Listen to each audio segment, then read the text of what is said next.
শীত তো শেষ হলো মাত্র 2 দিন, এর মধ্যে আবার ঢাকা এসে পড়লি।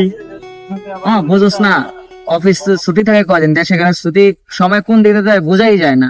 এখন আসছি, কালকে থেকে আবার ডিউটিতে ধুমসে লেগে যাবো, অফিস টু বাসা, বাসা টু অফিস। মামা, আমাকে এটা ছাড়া আর কোনো গতি নাই।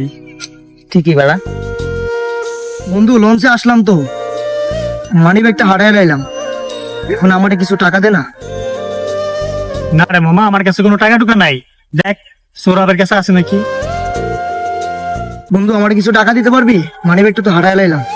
না রে বন্ধু, আমার কাছে কোনো টাকা পয়সা নাই রে, এক্সট্রা কোনো টাকা নাই। যেটা আছে এটা লঞ্চ ভাড়া আর যাতায়াত ভাড়াটাই আছে, এর বাইরে কোনো টাকা নেই আমার।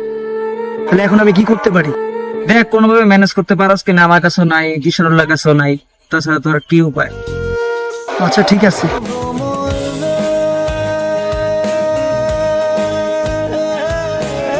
এই তো ভাইয়া সদরঘাটের কাছে চলে আসছি, কিছুক্ষণ পরে লঞ্চ ঘাট দিবে।